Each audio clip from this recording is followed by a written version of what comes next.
Hello, everyone. Today, we want to introduce architecture called ResNet. Mm, we want to classify the numbers and letters.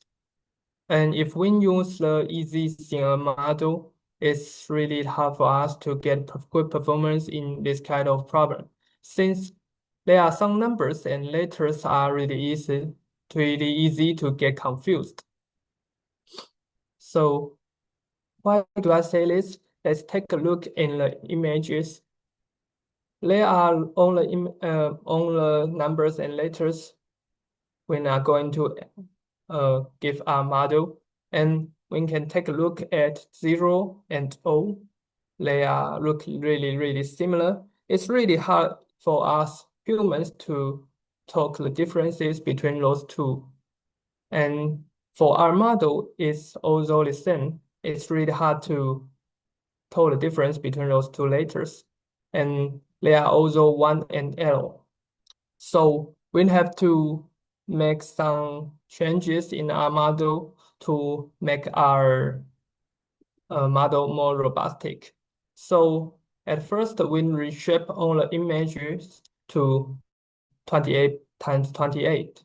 And when use random, zoom, and rotation, zoom, and translation as our way to when used in data augmentation.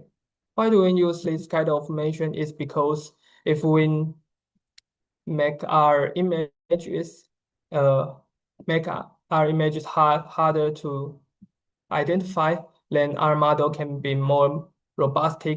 So even though we may not get a good performance in training at first, but we can get a good performance in the validation. And let's see, when use batch normalization and when use switch as our activation function, we have 3 blocks. At first, I only use 2 blocks, and it's okay for the MNIST problem.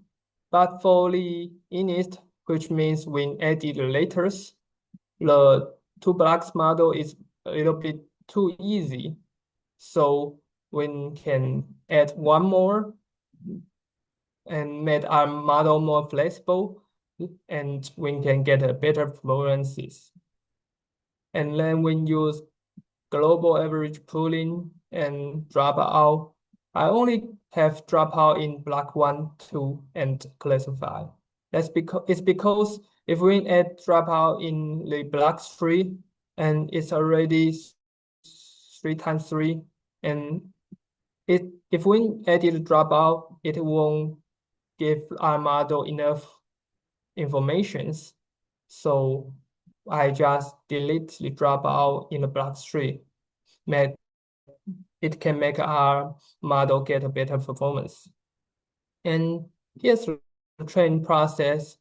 Let's take a look at MNIST first. You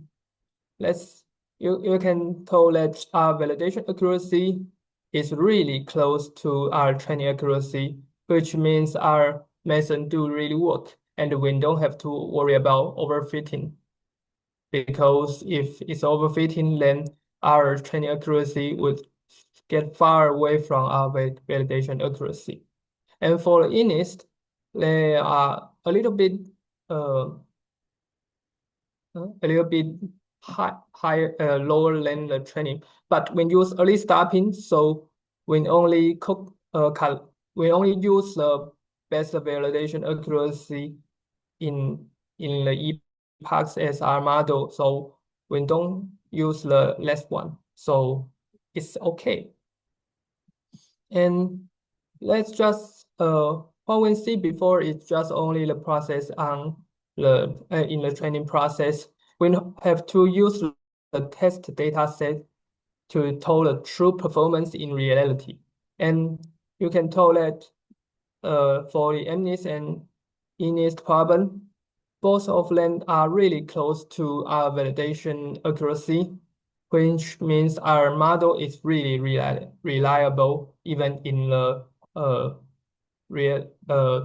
true reality problems. Okay, The next thing I want to show you about the output as the result from the deep learning model. That's it's consists of the confusion metric and the sum sample from a true and the false prediction. And as you can see in here, we have the confusion metric that compare the how many samples uh, between the true and predictable distribute over the whole model. So as you can see, we have the some red blocks in here. That's meaning they have a confusion. So the sum point have the confusion between the 0 and O, 1 and I, and S and 5. So as you can see in here that the red block distribute quite high, especially for the 0 and O. However, we still have a correct prediction around the 4516. And the diagonal in here show the distribution around the whole model that's correct between the predicted and true label, that's confirming that our model still have the robustness, even though it's little bit biased and little bit confusion, but our model is still reliable. And the next thing, we show about the correct prediction, which the sum confidence level in the percentage. As you can see, we show combination between the letter and the number that show between the true and the true prediction. And the sum error analysis show the sum sample of the error, which is the false prediction, and they exactly have a maybe little bit confidence level instead of the true prediction. As you can see, we still have the some confusion, particularly in the T and J, P and D, 1 and I, O and 0. Even though we still have an analysis as the normal phenomenon, we show in the previous slide that our model particularly focused into the MNIST, we still have the robustness, which shown the high accuracy reaching the 93.99%. That's confirming our robustness of model and reliable to apply in the real life application. And that's all from our presentation. Thank you very much for watching.